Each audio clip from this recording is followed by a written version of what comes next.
Tanti e tanti anni fa, in un lontano Giappone, ci fu una storia così particolare che viene ricordata sino ad oggi come un simbolo.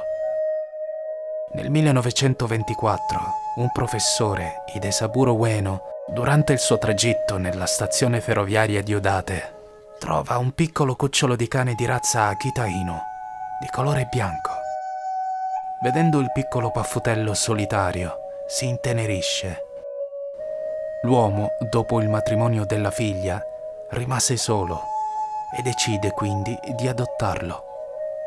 Così cominciò a prendersi costantemente cura del cagnolino e a chiamarlo con un nome sicuramente destinato: Hachiko. Hachi, che in giapponese sta a significare 8, considerato un numero fortunato. Il cucciolo si dimostra sin da subito un piccolo combinaguai, portando scompiglio nell'abitazione e nel vicinato. Una vera e propria peste. Ma Ueno non riusciva a fare a meno di sorridere e a guardarlo con delle lenti particolari. Si affeziona così tanto che diventeranno inseparabili. Giorno dopo giorno, l'uno diventa l'ombra dell'altro. Svolgevano tutto insieme, così affiatati che ogni mattina Ueno, per esigenze lavorative all'università, doveva spostarsi sempre e Hachiko aveva l'abitudine di accompagnarlo alla stazione di Shibuya e aspettarlo con pazienza e gioia, pronto ad accoglierlo. Ogni suo ritorno era una grande sorpresa per il piccolo Hachiko, che si precipitava felice verso di lui. I due vivevano momenti magici.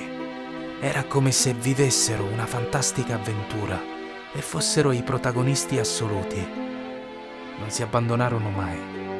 Nonostante il comportamento un po' indisciplinato del piccolo Hachiko, Ueno riusciva a percepire che il cane avesse un qualcosa di particolare. L'amico a quattro zampe dimostrava una forte ammirazione e fedeltà verso il suo amico a due gambe. Un giorno, come tutti gli altri, i due si recarono in stazione. Il professore lo salutò come sempre e partì. Hachiko aspettò fiducioso e con pazienza l'arrivo del suo padrone, che ritardò a venire. Quello che non sa Hachiko è che all'università, durante la lezione, Ueno morì, improvvisamente, stroncato da una malattia. Ritornò l'indomani, sempre alla stessa ora, ed aspettò invano. Più avanti, i parenti di Ueno decisero di chiudere quella che era la sua abitazione e il cane rimase solo, in strada. Strappato dalla sua solita vita, Hachiko vagò tra le vie dei quartieri, ma non smetterà mai di aspettare il suo amico, continuando sempre giorno dopo giorno verso le 17 a recarsi alla stazione di Shibuya e cercarlo tra tutte le persone che scendevano dal treno. Rimase in attesa alla stazione a guardare i treni passare e sperando in una riunione. Presto le persone del luogo inizieranno ad accorgersi di lui e verranno a conoscenza della tristissima storia. Cercarono di toglierlo dalla strada nevosa e gelida e di accudirlo, ma lui non rinunciò alla sua abitudine. La sua storia divenne pubblica e molti giapponesi, provenienti da svariati luoghi, andavano in quella stazione per fargli visita, portandogli coperte, cure e da mangiare.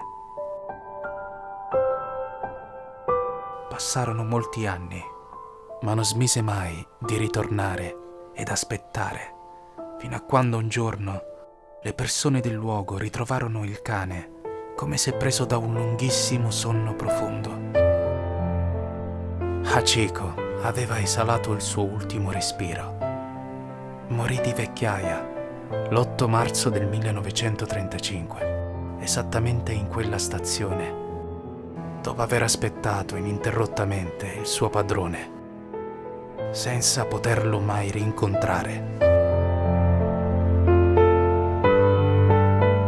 La notizia fece il giro del Giappone, facendo commuovere migliaia di persone, e venne dichiarato un giorno di lutto nazionale per ricordare Hachiko Con il passare del tempo, la vicenda ha iniziato a diffondersi in tutto il mondo, suscitando talmente tanta tenerezza e ammirazione che in suo onore gli vennero dedicate delle statue e negli anni la sua storia divenne il soggetto di film e molti libri. L'8 marzo di ogni anno viene organizzata davanti alla statua di Hachiko una cerimonia per ricordarne l'infinito gesto al padrone. Per gli 80 anni della sua morte, l'Università di Tokyo ha voluto ricordarlo con una statua.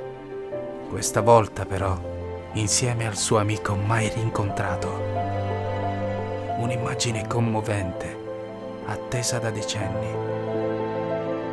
Per la sua fedele devozione, Hachiko è diventato una figura leggendaria, un vero e proprio testamento. La sua storia è forse una delle testimonianze più incredibili di quanto possa essere grande l'amore di un cane.